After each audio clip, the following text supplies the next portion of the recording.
here. Do me a favor, if you're not muted, go ahead and mute yourselves, and I'll also make some quick co-hosts here. Mason, you're on my screen, but let me see if I can put it here. Mason, you want to be a co-host, buddy? I could be a co-host this time. All right, cool. You got it. Next level stuff here, man. There you go. You're leveling up, man. All right, ladies and gents, we are ready to go ahead and get things kicked off here for our Wednesday. It is our official, I think, third TLA weekly call on September 9th. So I'm excited to kick things off for all of you all on this beautiful Wednesday afternoon before we go into our Wednesday night phone jams and team meetings. So if this is your first time coming to one of these events, or if it's your first time, because I know sometimes we have some new people that are chiming in and watching our TLA preps for the first time, we want to give you a warm welcome. I'll talk a little bit more about exactly what TLA is and what it means to be a part of this group, and welcome back to everybody else.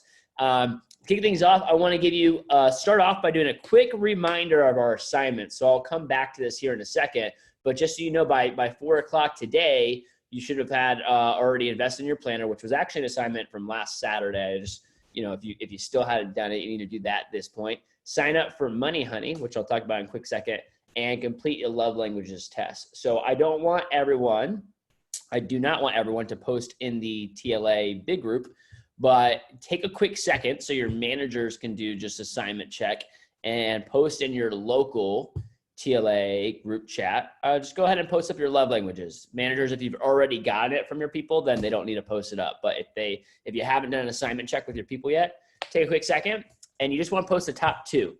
So everyone has all 5. They're on different scales, but you just want to post the top 2. So my first love language might be words of affirmation, and my second one is, gift giving. And you put just the number 1, your first one, your second one. You don't have to actually put the scores or things like that too. And you can go ahead and take a quick second, post those into your local group chat. Managers will go back through and update our assignment sheet later today after we do that. And the last one was getting signed up for the Rachel Richards course, which, man, I've never been so excited for. I've received a lot of, actually on Saturday, whole handful of people and just text messages of how fired up and excited people are for this course. I can tell you I'm really, really excited. I've got district managers, by the way, that are hitting me up being like, yo, I'm excited to go through this course, and just get through it too. So we've always done, money has always been a big part of TLA, but I think the way that we're going about doing it this year and the way Rachel's jumping in, I think it's going to be really, really awesome. And I'm excited for some of the curriculum and the things that you guys are going to get a chance to learn and dive in on that program. Currently, as of last time I checked, we had, I'll play this video real quickly for you guys. Hey guys, it's Rachel. I just wanted to check in and say hi and remind you to sign up for the Get Your Financial Shit Together course today, because the sign up deadline closes at midnight and you don't want to miss out. Because here's the thing, when you're 18, 19, 20 years old, this is the time you're going to start forming financial habits. And you can either form bad habits or good habits, and those habits will impact you for the rest of your life. So help me help you form the right habits at a young age. Sign up by midnight tonight. You won't be sorry. I'm so excited to work with you, and I will see you soon. Hey, one thing that Rachel just said too is that, like, hey, when you're this age, you start to develop habits, and those habits carry on for the rest of your life. I really think it's important. I was actually doing a podcast last night that will come out this Monday, and that was one of the big conversations we had, is that, in my opinion, I think a lot of students and young people put way too much pressure on themselves to have their whole lives figured out, or have a purpose, or know exactly what they're going to do. Like, a lot of people think they need to figure out their whole lives by the time they're 18 years old or 21, and you really don't.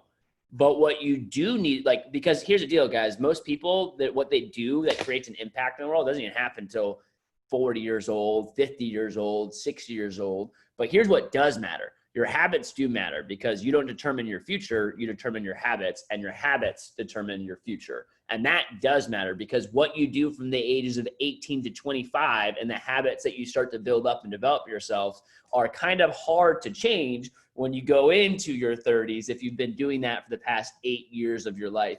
And then when things start to actually matter, and there is probably more pressure, not the kind of pressure you have when you're 20 years old, but there is more pressure. You have those habits carrying with you too. So I think financial habits is one of those that makes its way into here. I think most people have already signed up. We're really only missing a couple stragglers. So managers, if you want to take a quick photo of this, I can send this out afterwards here as well. These are the current signups that we have.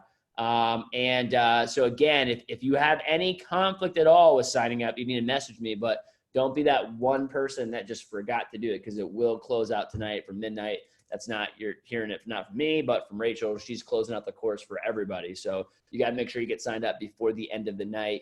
If you haven't done it yet, like literally stop what you're doing and just do it right now while we're on this call, because you will not remember to do it later. Couple quick contests to promote before we dive into the content today, and just a quick sneak peek. Today, we're going to be talking a little bit about the love languages, how to use that. I think Mike gave a really excellent talk on CVI this past week, and that's something that we're going to continue to dive into on several more preps and do some follow-up here. I want to just introduce quickly the concept of love languages. I know a lot of you guys have already worked with it, and this is another kind of personality type assessment that I think can be helpful in helping you guys learn how to work and relate with different people. So before we do that, you guys know the fall cruising contest is up for grabs. And look, we always have people that aren't in TLA, but this is a TLA staple. You know, when you think about how do you improve the matrix, how do you improve your intangible score? You know, how do you improve your overall impression, reputation, the division? How do you really make yourself a standout branch candidate? Well, a lot of times when there's an opportunity to go on a trip with the other high-performing NLG next level group, the other BMs, you know, future DMs, current DMs, and your DVM, and they're going on a boat or going to Bimini, like those are good quality time opportunities to build relationships with people that are kind of helping you along with your future. So, you know, number one, I think when there's a trip, like hit it. Even if you don't want, like you might not be really big into travel, and some of you guys are. You know, so it's an extra incentive. But I just think if you really want to be leveling yourself up, making statements like this makes it really, really easy to do so. And there's a wide variety of ways to do it. You can hit it through PR credit, you can hit it through selling, you can hit it through a combo. But most people, considering SLC push is during the fall cruising contest, I mean, you should have a pretty good shot at being able to pull this off. It's a 9-week contest. It's about 750 CPO per week. On average, and that's if you have 0 PRs launched for the first 2 months of our biggest recruiting. And guys, I got to tell you right now, as we go into SLC, we need the help of this team right here.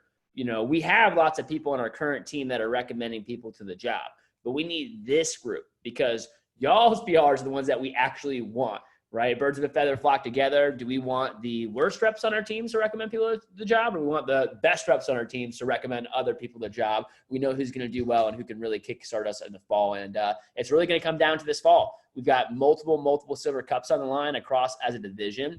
And like I said, we've been kind of chanting the mantra for the past kind of month here or so. And I hear it catching on more and more, but the year before the big year, right? And here's the reality is, how do you make the year before the big year? Well, that means we have to actually work to create that. You know, the creating the most massive year that we've ever had, creating a truly epic year in 2021, it doesn't start in 2021. It starts today. You know, we need some of the people today that are going to help us build that legacy that's going to continue on into the fall. And maybe they don't last that long. Maybe they don't make it, but some of them will. Some of them are going to start the job, and they're going to end up joining this TLA class and end up being assistant managers in some offices going into next summer, you know, and you really never know what you could be doing for some people. I always recommend hit up people again and again and again, just like Eddie mentioned on our last TLA prep. Recruiting is the answer. So, and that's going to help you out not only with your SLC push, but this is really, really big deal, I think, for TLA. You guys know one of the assignments is to make sure that you have done a push planning PC by 9/13. By the way, that's only 4 days away to map out your SLC push. So I would definitely be speaking to my district manager tonight, or whoever is helping me out with my push planning if I haven't done so already. But SLC push is September 17th through October 5th. Look, this is the only national push competition that we have of the entire year. And you're coming from a team that, you know, has performed really, really well in the summers, every summer. But this team has dominated the falls. I mean, dominated. The 2 top offices in our region last fall were the Tampa office and the Metro Miami office for the fall. We dominated these pushes, and that's a part of our culture is really showing up. And here's the way that you dominate a push of the division. It's not just by one person stepping up. It's not because we have a couple gunners that are going for 10 or 20K for the push, although we will have those too. But it's really important, I think, for some of you guys that have are gunning for like fall scholarships. By the way, it takes less in the fall. 20 to 30K can get you a scholarship in the fall. That's all that it really takes. So those of you guys are looking to make a statement. This is a good chance to kind of get ahead of the pace. For some of you all that just want to be selling consistent on a weekly basis and you haven't really gotten going with that, like if you're and don't raise your hand, but if you're one of those people that like, if I pull up how much you've sold since SE2 to today, and it's really not that much, and it would be kind of embarrassing if you took the week average of how much you've sold over the past 8 weeks since SE2, and then how much you sold in the month of July or June, and you're one of those people, great. And this is your opportunity to change that. Okay. This is your opportunity to build some positive sales momentum. If you're one of those people that did not take the advice that we gave you of saying, hey, when you get to college and school, make sure you don't spend 2 weeks adjusting and adapting first before you start doing demos, because guess what? You're building habits and it will be harder and harder to get going with the demos. This is your opportunity to change the tides a little bit too. So I really, really recommend you guys going all out with the SLC push. And I mean all out, meaning give your best. When I say go all out, that doesn't mean, run yourself into the ground. I mean, hey, whatever your availability is, try to maximize it and make sure you're making your school and your classworks or whatever else you need to do as a priority. And it's different for every situation. Some of you all going all out, it's a $2 or $3 grand push. Some of you all going all out is a 10 to 15 grand push. Some of y'all, it's somewhere in between. But you have to determine what my school schedule is, what my actual availability is. And that's why having a PC with your manager and the next couple of days is more important than ever before. And there's a lot of great contests up for grabs. I'll tell you what, here's one thing to know. Whenever you sell, when it's less convenient to sell, like during school year or school times or transition to school, you get rewarded higher or more highly rewarded. Meaning, if you guys remember SE2, you had to sell like, 20 grand to receive a homemaker set. You sell 10 grand, you receive $2,000 gift card in retail Cutco to get to whatever you want, or you win a signature set. 12.5K, you win 3 grand in Cutco of whatever you want. And by the way, you can sell that for 100% commission afterwards. That could be an extra 3 grand in income. 7 grand, you win a galley set, $1,000 in free Cutco. 5 grand, you win a homemaker set. $3,500, you win a salmon knife, and $2,500, you win a traditional cheese knife. Really an easy opportunity to, I think, impact your matrix score and impact also your money. One of the things, by the way, that we're going to teach you in TLA as you go through the Money Honey course is like, hey, how to make money, how to save that money, how to invest it, and how to give it away, right? But step number one is you got to be making money, and if you aren't actually making money, TLA is great, but also a lot of you all like, you got bills to pay, or maybe you don't. You can actually start saving up for your future. But I would be thinking about how can I continue, like what's my income goal for the fall if I don't already have one here before. So before we dive in, and I want to actually take a quick second. I appreciate all the people. It's been exciting seeing all the journals and the planners that have been posted up and the power hours. And some of y'all are just very, very bland with the pencil like me. And some of y'all are going all out with the color coding. But it's been exciting to see some of those vector train moments. I'd be curious to know, before we kind of move on into the coaching and the topic for today, I'd love to see a little bit of just kind of some debrief. I'll be calling 3 or 4 people and open up your notes from this weekend.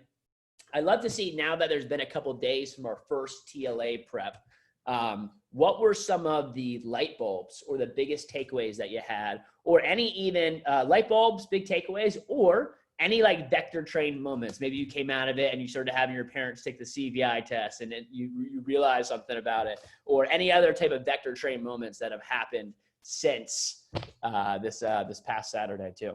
I'll call on 3 or 4 people to share a little bit here, biggest takeaways or light bulbs this weekend. Let's see. Who wants to go first?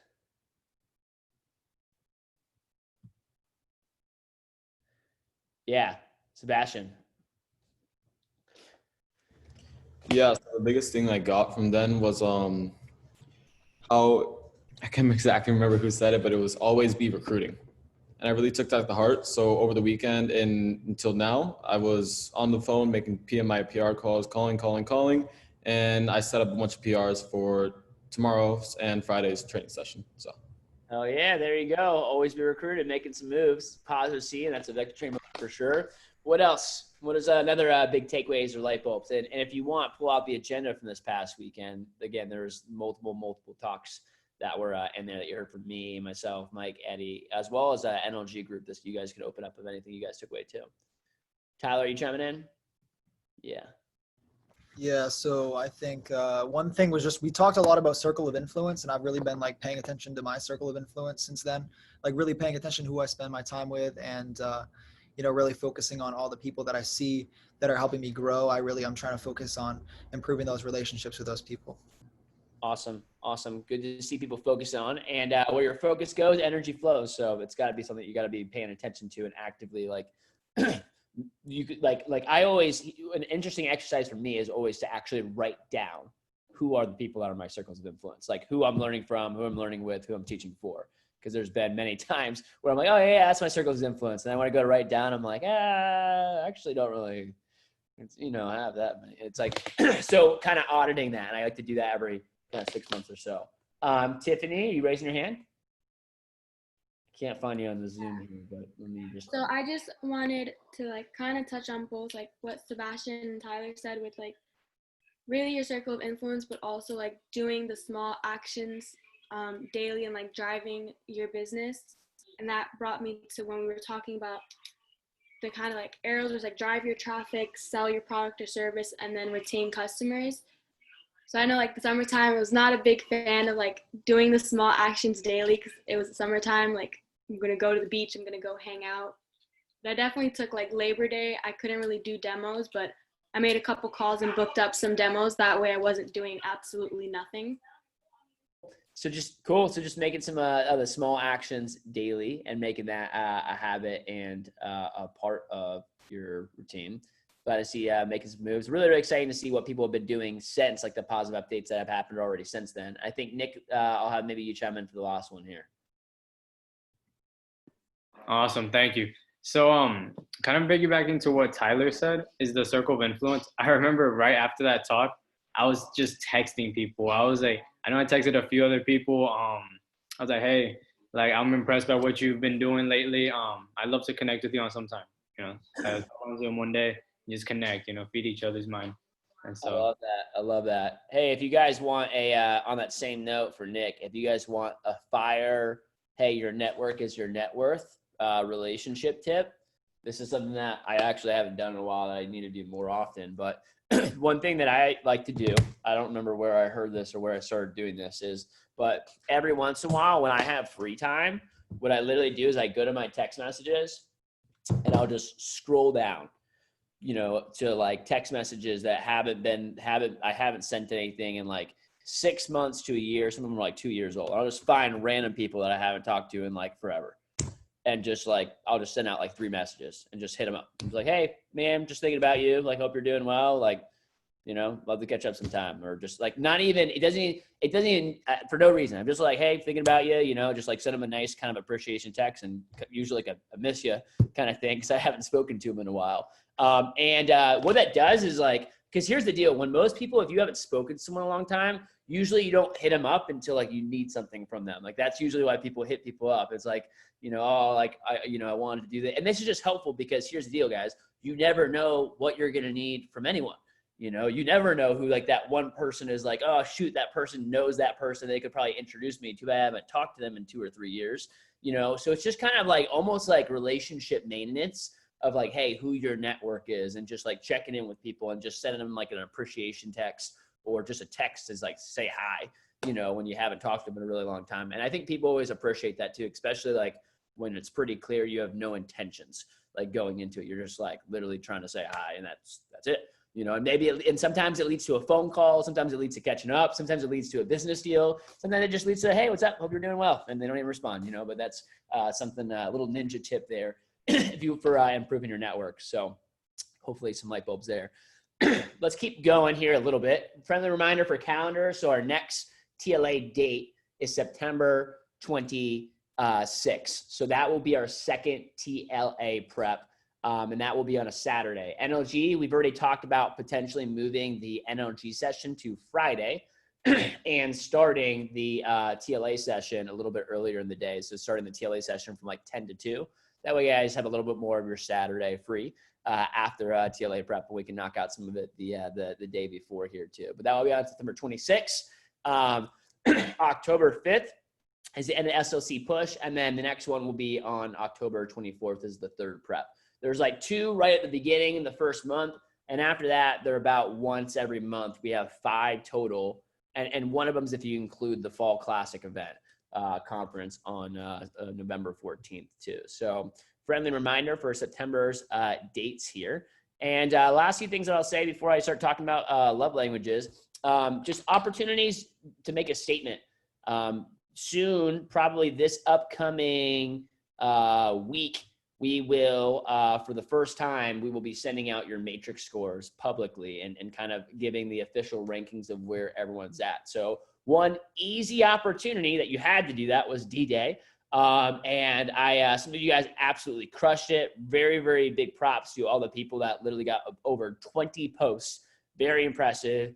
Easy way to get on my radar, by the way, when you're doing that. And it just shows that you're already a good recruiter and a good recruiting mentality, that you're thinking about and conscious about your circles of influence. And some of you all, and I know who you are, didn't even post, and you just acted like no one was going to notice if you didn't post, but we did notice.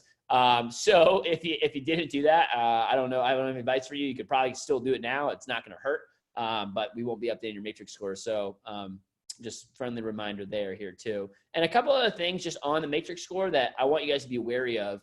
One big thing I think is just SLC is an easy opportunity to move your matrix score. When you sell and perform for SLC push, it does a couple different things. It improves your career sales, right? It improves your fall campaign sales.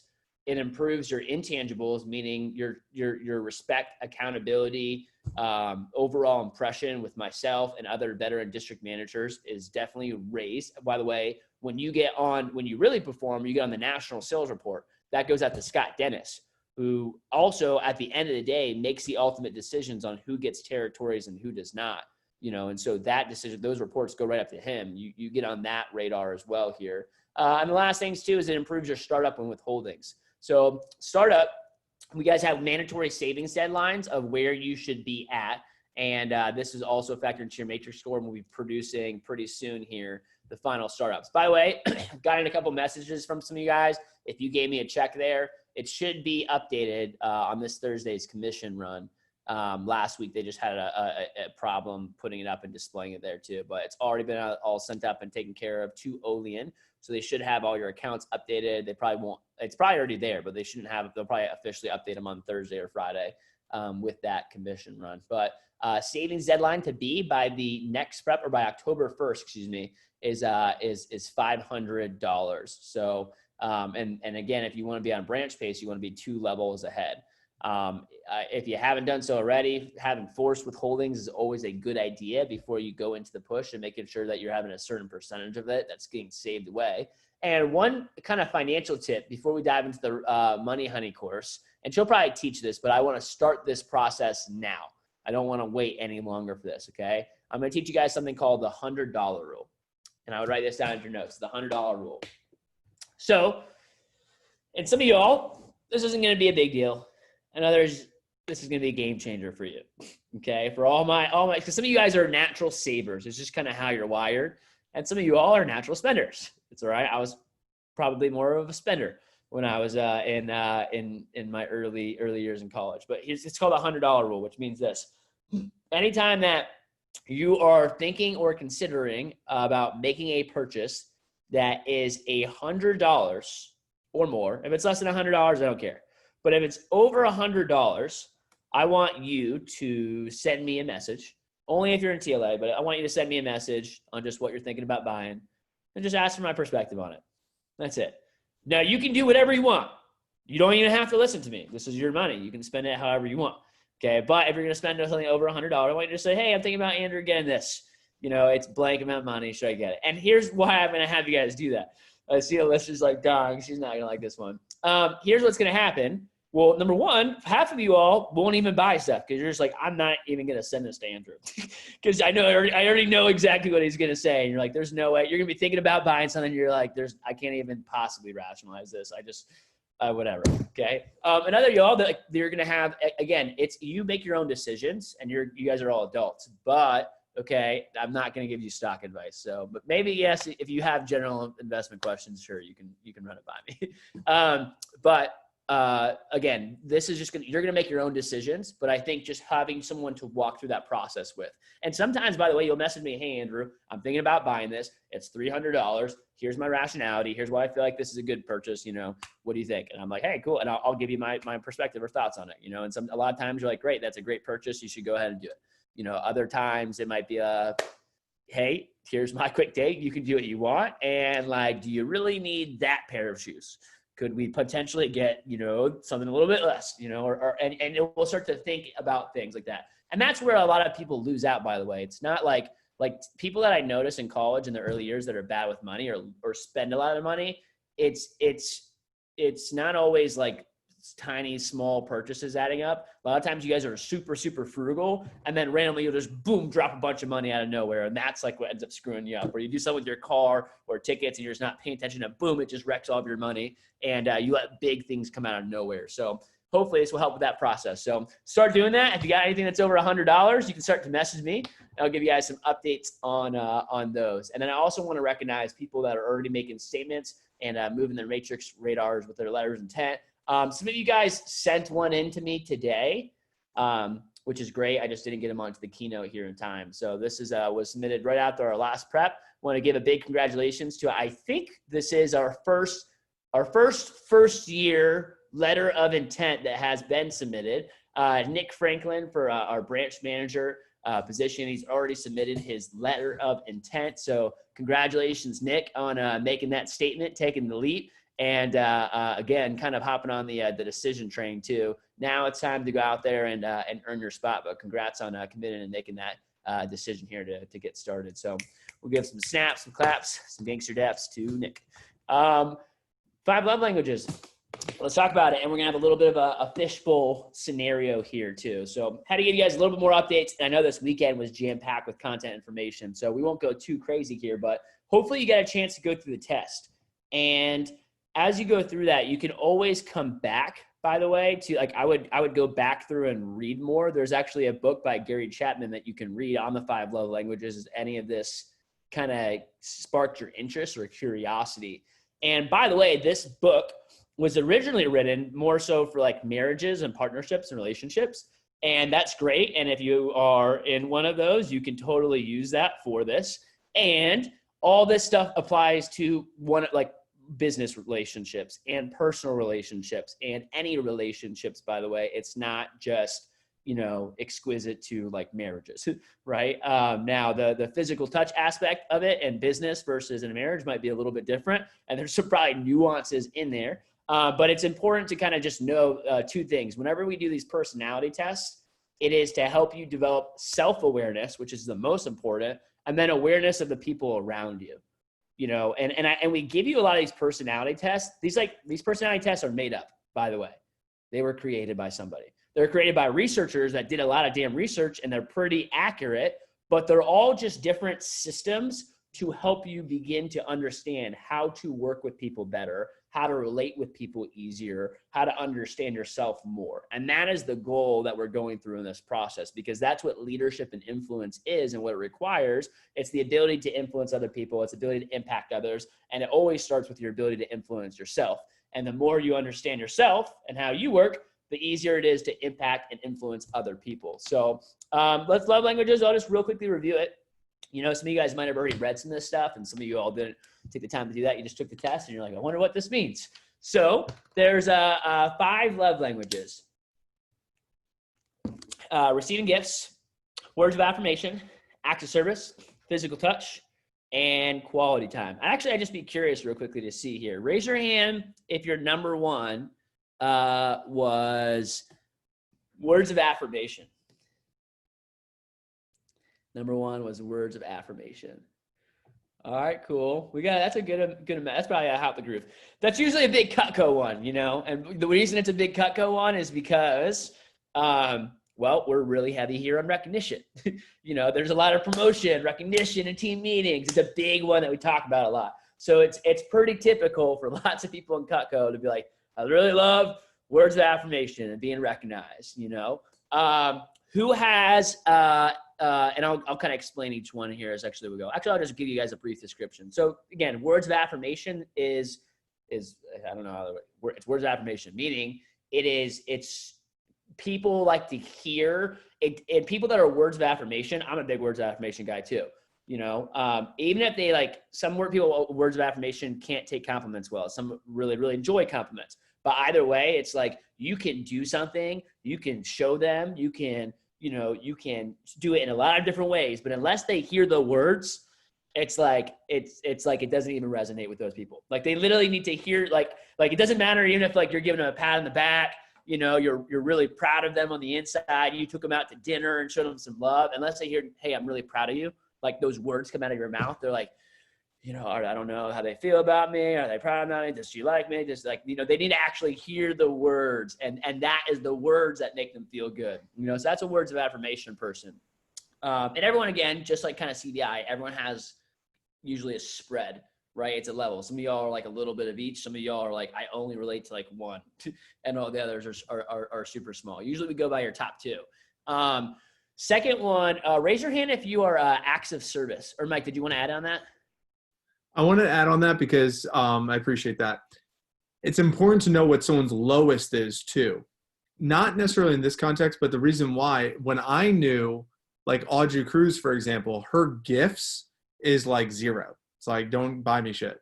So by me knowing that what her lowest is, it's also important. So it's good to know their highest, but it's also good to go to know their lowest. So you know what, you want to know their top 2, which is what we want to know for TLA. But it's also important to be aware of their lowest and your lowest as well. Yeah, 100%. Because it could put you out of rapport. So for example, your high one might be touch and their low might be touch. You're going to be out of rapport.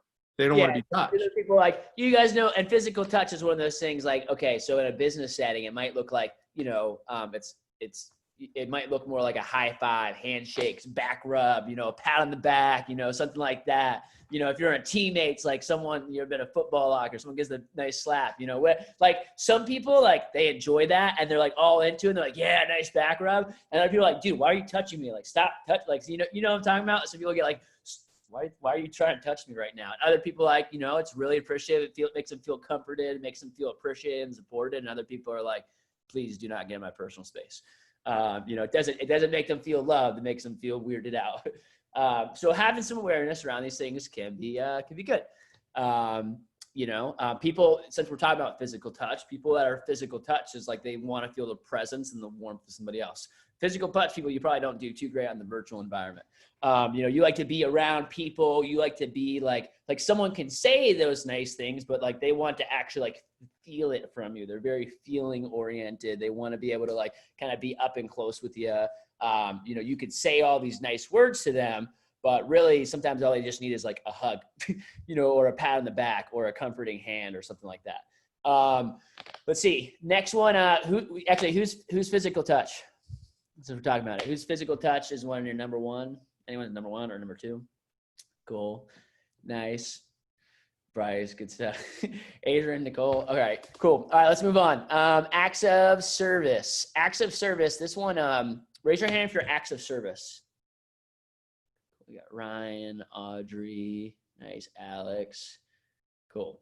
And again, this might be your second one. So acts of service, here's an example of acts of service. And it's different. This one kind of took me a little bit to understand. I remember Brian gave me a really good example. He's one of our fellow division managers for Virginia, and he was talking about how one of his love languages is acts of service, and he really feels loves and appreciated. But when he really feels love and appreciation from Alexandra, who is his wife, right, is like when he's like up home from a long day and he'll come home and like the entire house is clean and she's already cooked dinner and done stuff like that. Like that is what resonates the most with him. You know, it's not because it's because it's like the act of love of like, she's giving up her time and energy. She's trying to go out of her way to make him feel more supported. You know, it's like an act of service. It's like these people that are acts of service. It's like usually the words mean less to them. It's like, hey, actions speak louder than words. You know, you can say a lot of nice things to them, but it's like what really shows them is like when you go out of your way to take extra time for them, or when you go out of your way to do something. It's like you going out of your way to inconvenience yourself for something that like was a sacrifice for you to show that that person was important to you. You know, and it might look like that in a business sense. It might be getting, you know, extra time with them. It might be like doing something. It might just, you know, get typing out and going a little bit of extra mile for somebody. You know, it can look like a lot of different things, but that's typically like acts of service, people. Mike, did you have anything else to add on those two, by the way? Cool. Last few are quality time and receiving gifts. Quality time, it's like, I mean, that's just it. It's just like carefree, like they want time. You know, it doesn't need to be a lot. You know, those are people who are like, what do you want for your birthday? Like, nothing. I just want to hang out. You know, I just want to be around people that I care about. You know, that's just like, hey, they want, they don't need a lot. It doesn't need to even be anything special. You know, it just needs to be like time with you makes them feel loved or appreciated by you. And time with, if they haven't gotten a lot of time with you, like actual quality time, by the way, that means like not just time, but like quality time, meaning like there's engagement. You know, and it's different for every single person. Sometimes quality time is watching movies. Sometimes it's doing something fun and going out for activity. But I think if you're really, really busy and working, like just again, like you might spend a lot of time with someone in the office. It doesn't mean it's necessarily quality time. Doesn't mean it's necessarily like, hey, carefree, like I'm engaged in you versus like we just happen to spend a lot of time next to or near each other. The last one is gift giving, which is pretty straightforward. You know, and again, some people are really resonate with like when you go out of the way to give them something, it makes them feel so good. And other people, it's just like, thanks. You know, I really didn't need this. You know, so you guys get an idea there too. I'm gonna go ahead and share this graphic with you all. So I think what's important, and I'm giving you guys the general sense of what each one is. Sorry, I just put it on and I took it off.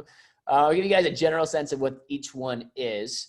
And again, it's important to know, number one, for self-awareness, where what you are and also what other people are. You know, you're eventually going to work with staffs, a rep, teams. You either, if you're assistant manager, you have other fellow assistant managers. You have your manager, by the way. You know, if you're managing other people, it's just good to know how they appreciate and receive, you know, love and appreciation. You know, and it's funny too that we're going over this. I even had a conversation with, you know, somebody earlier, and it's just like, it's easy to like to be aware of yours because those are your natural tendencies to want to give to other people. You know, so like if I'm words of affirmation and physical touch, my natural tendency is to like, you know, I touch people, tell them that they're doing great, you know, just speak a lot of words, and that's great. But like, just because those are yours doesn't mean that's the way other people receive it. And you might get lost because you are genuinely expressing the love, like an appreciation to people the way that you're wired, the way that you think you're supposed to. But it doesn't mean other people are receiving it the same way, right? So it's just really good to have some awareness around where other people are at, and it can definitely help with relationships. It's also important to know, like, hey, what things you should avoid. And if they're that type of love language, like what stings more, you know, to those people, you know, like certain things like, I'm just even forgetting special occasions, things like that too. Like there's some people like, and you guys all know this too, like there's some people that are probably on this call that are like birthdays. It's just like, you know, whatever. It's just like, you know, another day. They don't really care if like someone doesn't tell them happy birthday. And there's other people, if you forgot to say happy birthday on their birthday, you might as well not be friends anymore. They're like, I don't even like you anymore. You totally forgot, you know, how dare you? You know, those are called Leos. That's who we call those people. Yeah. Right. A Leo. No, I'm just kidding. I did want to comment on one thing. So with, I interrupted my own thought because I wanted to be funny. Shit, my bad. Keep going. I'll remember.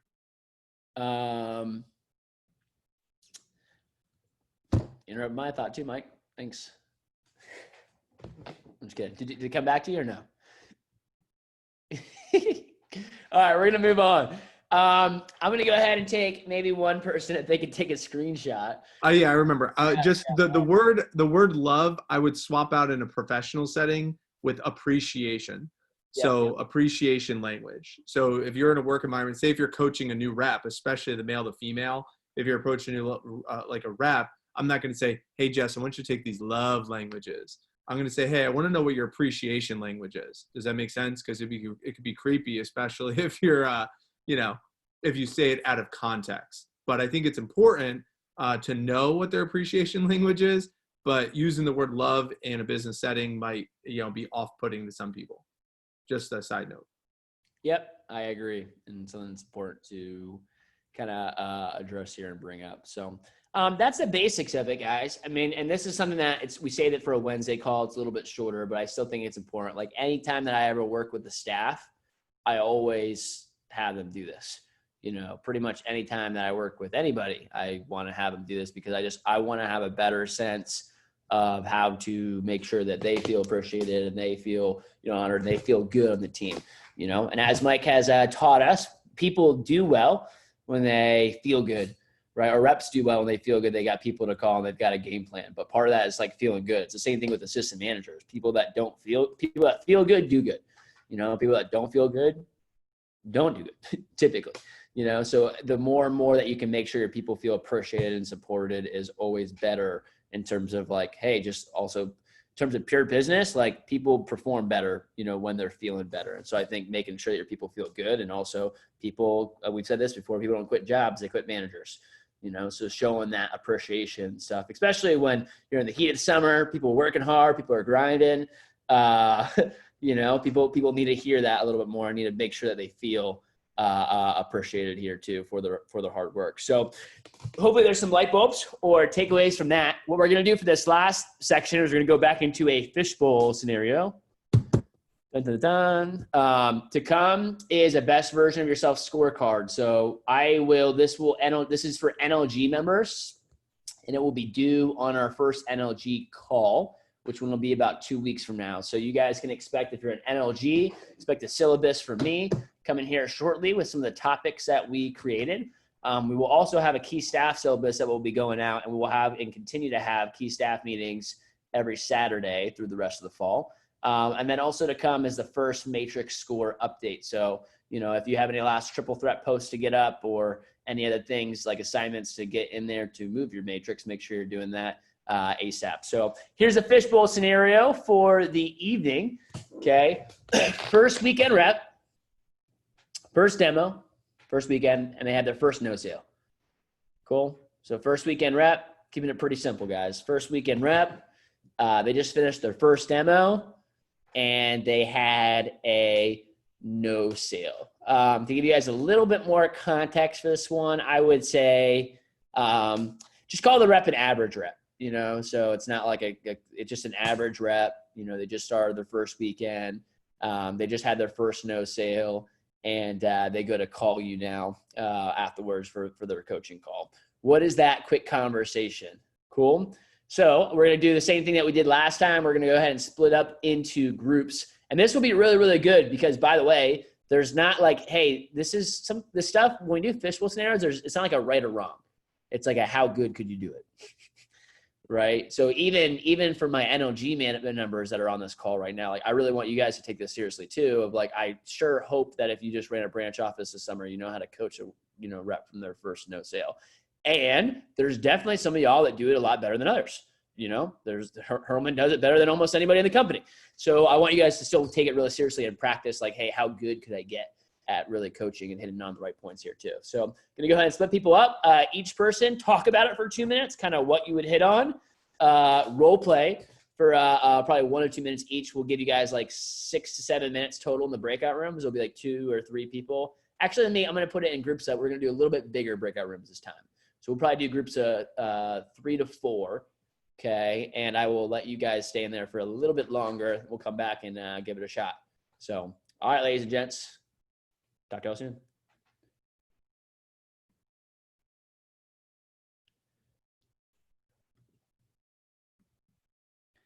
All right, and we are back. Who wants to give it a shot?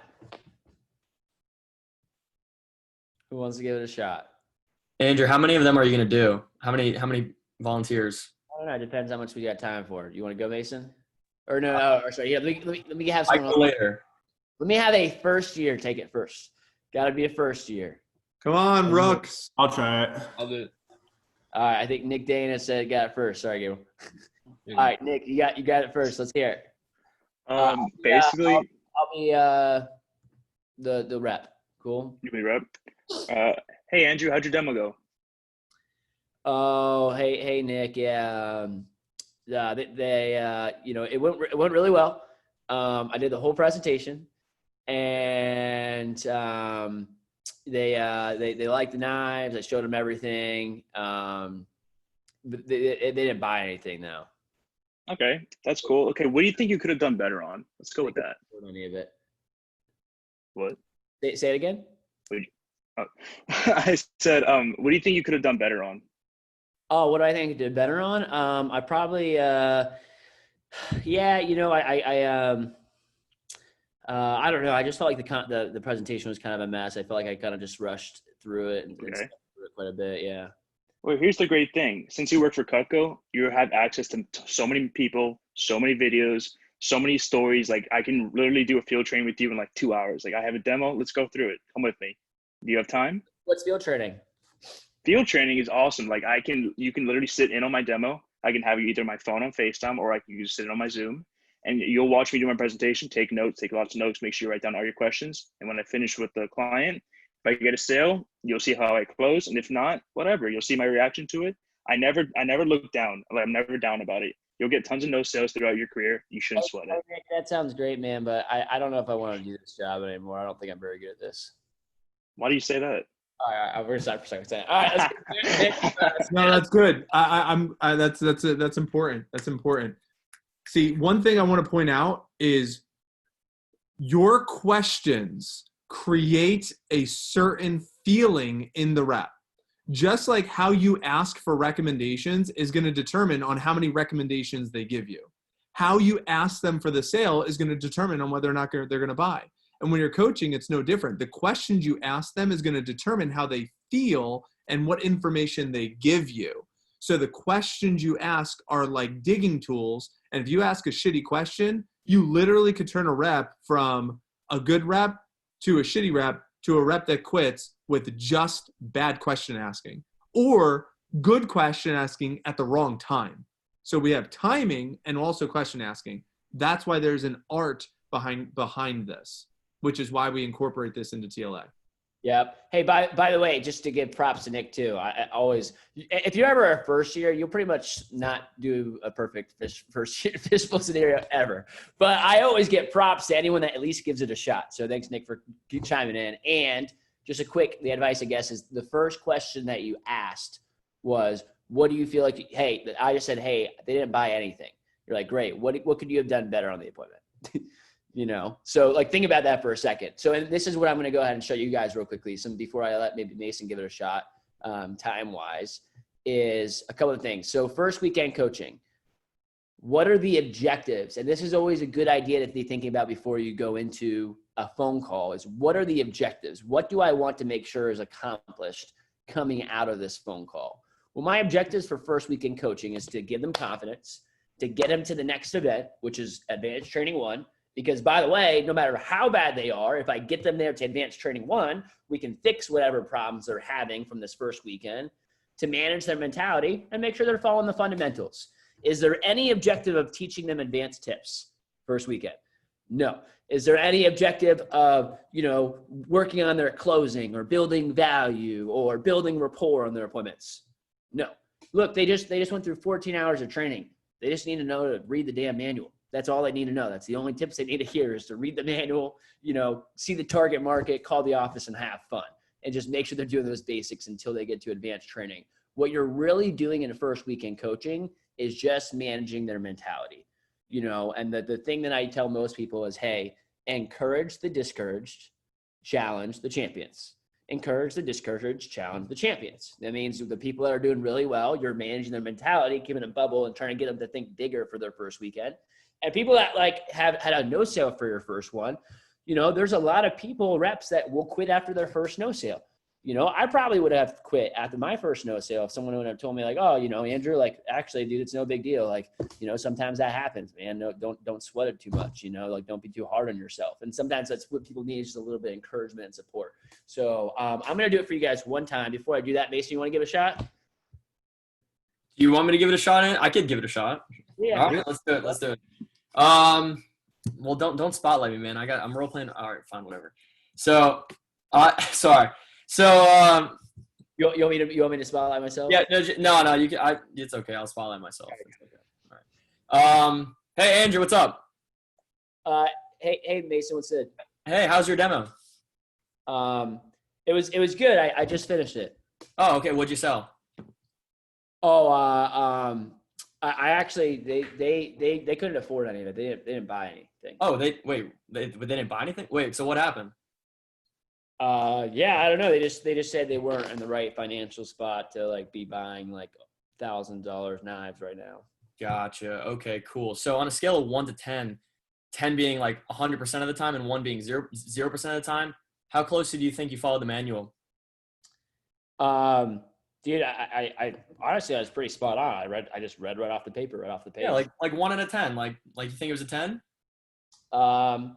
Yeah, I'd give it like a 9. It was pretty. I was pretty much spot on. I mean, all right, cool. Well, what about your enthusiasm level? 1 out of 10. Where are we at with your enthusiasm? that one. All right, let's take over. Oh, damn. All right. I'm pulling the plug on that one. Can I I do wanted the conversation's got to be like a couple minutes. I was about to. No, the questions are rough.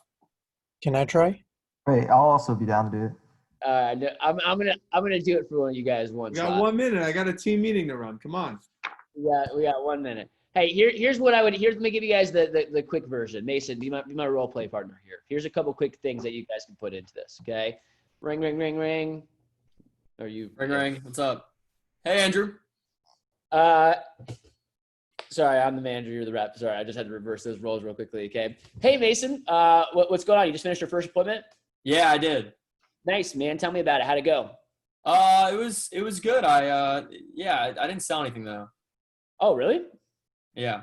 Yeah, it's all good, man. That honestly, I hear you, dude. That kind of sucks, doesn't it? It does. Yeah, dude. I know that's not what you were looking for, man. Sometimes that's just kind of what happens.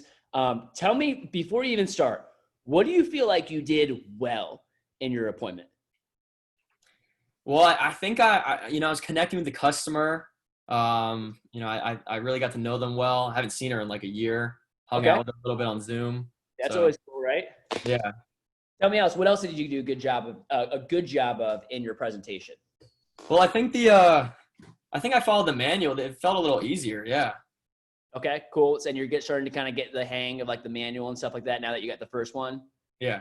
And do you have like let me ask you this, man. Do you have a little bit more confidence now that you got your first appointment out of the way? Yeah, I think so. And I know it wasn't exactly like you didn't have the sale that you were looking for, but you're starting to build that confidence up. Let me ask you a question, Mason. Who's your next appointment with? My next appointment with is Mrs. Jones. That's my aunt. Mrs. Jones. Okay, your aunt. Nice. Does she have kids? Yeah, she's got kids. Okay, hell yeah. Mason, let me ask you a question. On a scale of 1 to 10, 1 being like not confident at all, and 10 being you're 100% confident you're going to make a sale on this next appointment, where would you rate yourself in terms of that? I think I'd say like a 7. You say like a 7? Yeah. Why would you say a 7 and not like a 4 or 5? Well, because it's my aunt and she's got kids. She lives in a house. She's married. Cool. So she's a Mac customer. Yeah. Dude, Macs always buy sets. That's your first set sale there. Here's the deal, Mason. If you do a bad demo, she'll probably buy like 3 knives because it's like your aunt, but if you do a good demo, she'll get at least a small, medium, or large set. So make sure you guys have the mindset that, and think about it this way. If you would have just sold an ultimate set on the last appointment, right, and you would have made about $300 on that first order, that first sale, would you have a little bit more like confidence coming out of it? Yeah, I'd probably feel like I was on top of I don't even know. I'd feel great. Yeah, that's exactly how you'd feel. Here, that's how I want you to walk into this next presentation. Cool. So when you see your aunt, I want you to walk out of the last presentation like you just sold your first complete set, and we'll go ahead and get you that first sale. And don't even sweat it, Mason. You think about it this way: you haven't even had advanced training yet. So we'll get you there too. Let's go knock out your first sale. Give me a call from the next appointment. We'll talk to you then. Gotcha. Thanks, Andrew. And by the way, guys, I actually skipped that call. Like I would have done more in that call, but I kind of just try to shorten it down just because of time wise. We're already at 6:03 p.m. Couple quick things that I want you guys to take away from that though. Number one, first thing is like, okay, you're relating to them, connecting to them, being like, all right, dude, like I'm literally like, hey, dude, like I get it. That sucks. You know, like it's probably not what you were looking for, you know, like, hey, don't worry. Sometimes that happens. You know, actually my first demo at a training was a no sale actually. You know, and then, but the first thing I ask is, what did you do well? I want to have confidence building conversations, not, so what'd you suck at? No, the first thing I'm asking is, what did you do a good job of? Tell me what you did well. Another conversation that, and then by the way, what I would usually go into that afterwards is the 4 fundamentals, kind of like what Mason was doing, is talk about, hey, did you follow manual, see target market, you know, maybe advice there or stuff like that too, but mostly just managing mentality. And then I immediately talk to me about the next appointment. Who's the next appointment with, right? And I want to get a quick audit of number one, where they're at mentally before they go into that appointment. Because if they're not expecting to sell, guess what? They 100% won't. And if they are expecting to sell, they've got a damn good shot of selling. So when I ask them that question, I say, hey, on a scale of 1 to 10, Mason, 1 being not confident at all and 10 being 100% confident you're going to make a sale on this next demo, where would you rate yourself? Okay, and here's what I did there, if you guys caught this. No matter what number he says, I don't care if he says, honestly, dude, like a 4. You know, I'm going to go, cool. Why'd you say a 4, Mason, and not like a 1 or a 2? And you guys see, they could say 8. And I could say, hey, why do you say an 8 and not like a 5 or 6? You know, and what's going to happen is he's instantly going to respond by saying the reasons that he thinks she would buy, right? Like all the reasons that would help. So it's like, oh, well, I said an 8 and not a 6 because, you know, I do know her pretty well. And she does live in a nice, she is a doctor, you know, and she does live in a nice house. And so they had to, versus what a lot of managers think to do is like, oh, where would you rate yourself on a scale of 1 to 10? 7? Well, dude, why not a 10? You know, what you're doing is you're asking reps questions to list off all the reasons why they think they're not going to buy. I don't want them thinking about that stuff. I want them thinking about all the reasons why they are going to buy and why they're going to have success on that too. Again, controlling their mentality and informing their perspective. And I want to light them on fire for the next one. And then the last thing that I hit on is every single demo is get them to the next event. You know, hey, by the way, Mason, you haven't even had advanced training yet. You know, so don't sweat it, dude. No sale on the first one, no big deal. In fact, you know, you're supposed to have 2 or 3 no sales in your first 10 demos. The next literally 7 or 8 demos that you could do could all be sales, but we got to go out there and actually find out, you know. So talk to me for the next one. I'll talk to you then. Let them on fire before they go. Actually, I'm just going to wrap up with that. It's 6:06 p.m., guys. We will see y'all later. Tampa, we got to say goodbye. Miami, if you're on, stay on. And everybody else, we'll talk to y'all soon. See ya. See you guys. Metro, stay on. Everybody from Metro, please. Metro, stay on the call.